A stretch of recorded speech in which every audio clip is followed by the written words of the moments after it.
Hey, what's up everyone, Ollie here. So this is a review of the Sony A7S III, which is what I'm using to record this video. I wanted to give you a long-term review. I've had it since October 2020, been using it as my main sort of YouTube camera. That's what I do, mainly YouTube videos and stuff like that. Wanted to share my experience, so let's get into it. I also want to thank Storyblocks for sponsoring this video.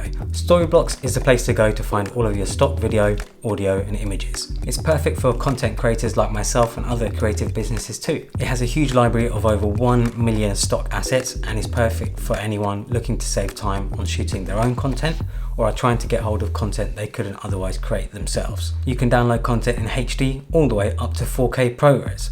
One of my favorite sections is the animated backgrounds. You can find a ton of cool background loops here. I especially like the abstract category as the footage here can be used for backdrop titles like this. Everything is royalty free for personal and commercial use. Storyblocks offers a variety of different plans to suit your needs, including their unlimited all access plan, which gives you unlimited downloads to their entire library for a very affordable subscription cost. So make sure to check out Storyblocks. I'll leave a link to it down in the description below. So before we get into this review, this isn't going to be a super technical review. I actually highly recommend checking out Gerald Undun's Sony A7S III review. He has actually 2 or 3 videos going very in depth into the Sony A7S III.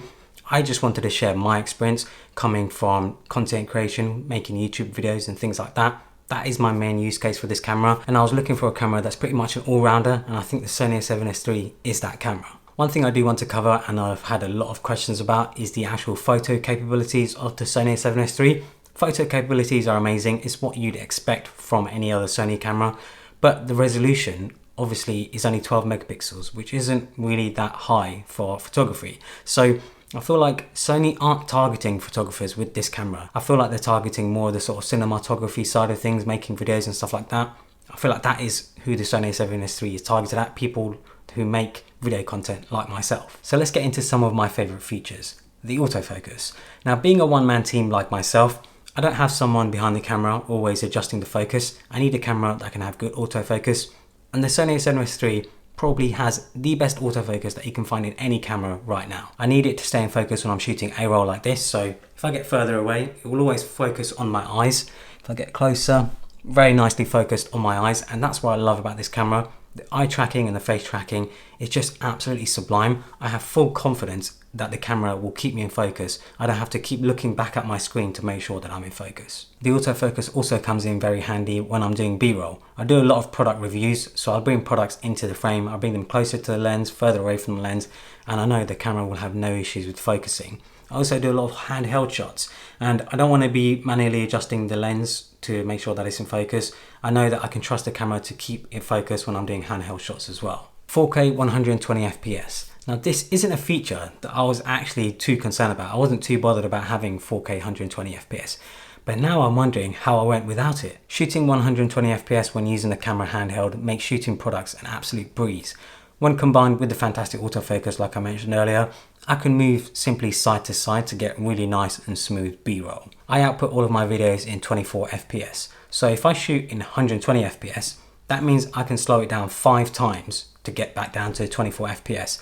This is an absolute lifesaver because that means technically for every second of recording, I get 5 seconds of footage, which is great. So if I shoot 10 seconds of B-roll in 120 FPS, slow it down by 5 times, now I have 50 seconds of B-roll.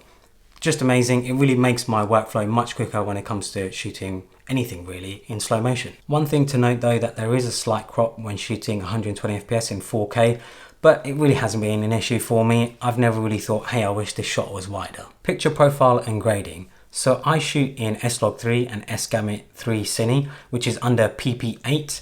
For the file format, I use XAVC HS 4K, and then I shoot in 422 10-bit. With it being 422 10-bit footage, grading it is an absolute dream. To put it simply, 422 10-bit gives you a lot more color depth in your shots, whilst also making it easier to manipulate them. I usually do my own color grade when it comes to my shots. It's not completely color accurate, but I'm looking for a fast turnaround and I'm happy with the results anyway. I do also use my own LUT, which I'll leave a link to down in the description below. I usually set the LUT intensity anywhere between 30 to 70%. It really depends on the shot. However, the one issue that I have been having is with my skin tones. I've been having difficulty getting it consistent between each video. I always have to make slight adjustments here and there, but I've just thought to myself, I'm overthinking it, let's just leave it, let's just go with whatever the camera delivers for me. But regardless of that issue, the footage that comes out of this camera is just absolutely amazing.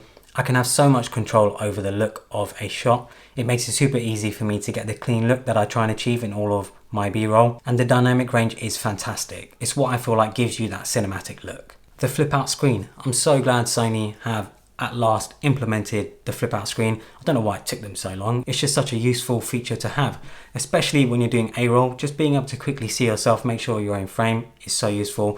Being able to just hold the camera out when you're vlogging, again, very useful. When you have a run and gun setup where you don't want to sort of have a rig and have a monitor and whatever else, having that flip out screen is just a great feature to have. Battery life. So if you've seen other reviews online, you'll know that the battery life on the Sony A7S III is just fantastic. I can easily get a couple of hours when I'm shooting in 4K, no problem. And because the batteries are small and affordable, you can just buy a few, put them in your backpack, and you can go out for a whole day of shooting, no problem. Connectivity, Sony have done a really good job with the I/O in this camera. My favorites are the full-size HDMI port and the USB-C port.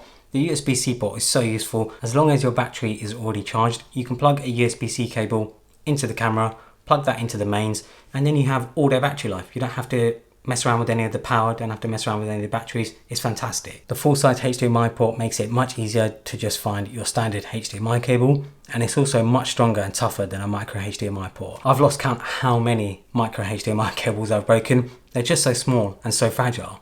In-body image stabilization. The IBIS is great and it comes in very useful when you're doing vlogging or handheld shots. There's actually two versions of IBIS. You have your normal 5-axis IBIS, and then you also have active, and active offers a bit more stabilization. It's sort of software stabilization, but it does crop in a little bit. You do lose a bit of wideness to your shots, but I'm pretty happy with it. It comes in very handy, especially when you're doing handheld shots. Doing 120 FPS with stabilization on, you get some really nice shots. The stabilization won't be as good as, say, something like the GH5. I feel like the GH5 just makes you a human tripod. The stabilization in that is fantastic, but I think for most people, it will be adequate.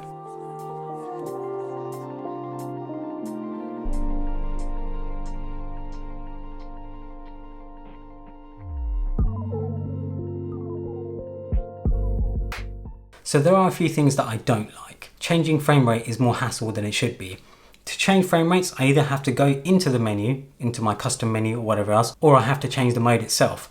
I wish there was a way just to assign it to a custom button and change frame rates on the fly. No 180-degree shutter rule. Considering Sony is aiming this camera at video professionals, I'm just surprised that they haven't implemented this feature. Now, for those who don't know what 180-degree shutter is, in film, the general rule is that your shutter speed should be double your frame rate. That gives you nice and smooth motion blur. So if you're shooting at 24 FPS, your shutter speed should be 1/48. The 180-degree shutter rule on a camera does this for you automatically. So when you change frame rates, you don't have to manually change the shutter speed. On the Sony A7S III, whenever you change frame rates, you do again have to change the shutter speed to make sure that you're following that rule. Considering a camera like the Panasonic GH5, which has been out for years, has had this option, I'm just surprised Sony haven't put it in this camera, and I'm hoping that it comes in maybe a future update or something like that. It would just be so useful when it comes to shooting video. ISO noise. So when shooting at the base ISO of 640, the footage is really nice and clean as you'd expect.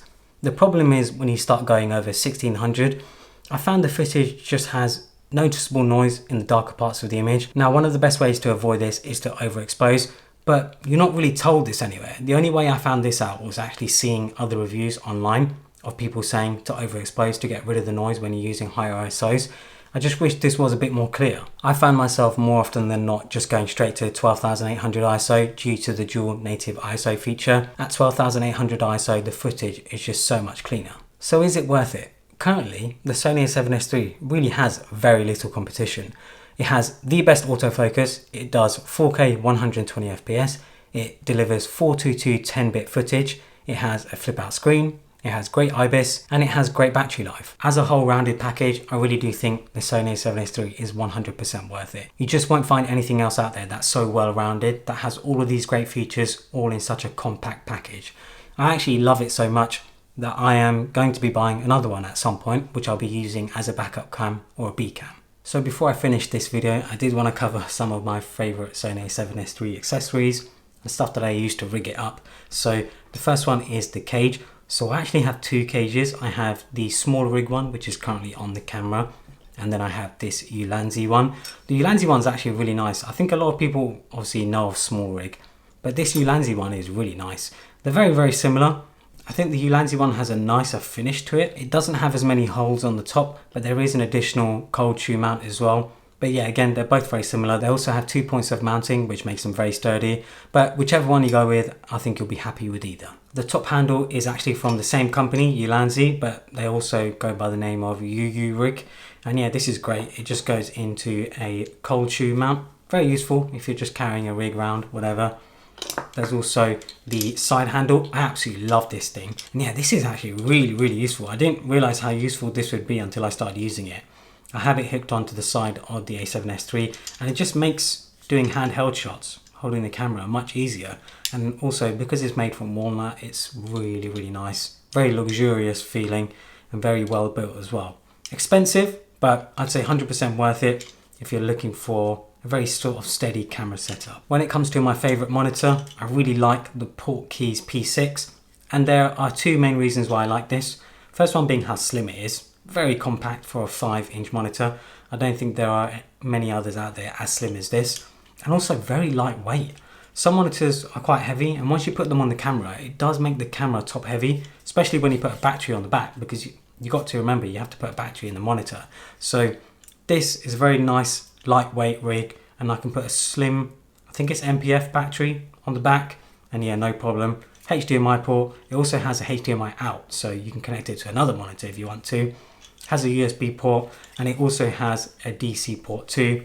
I absolutely love this monitor. I think it's very much worth the money. I'm sure there are other better monitors out there, but I mainly use monitors like this just to make sure that things are in frame and to make sure things are in focus. I'll of course leave links to everything down in the description below. I hope you guys enjoyed this video.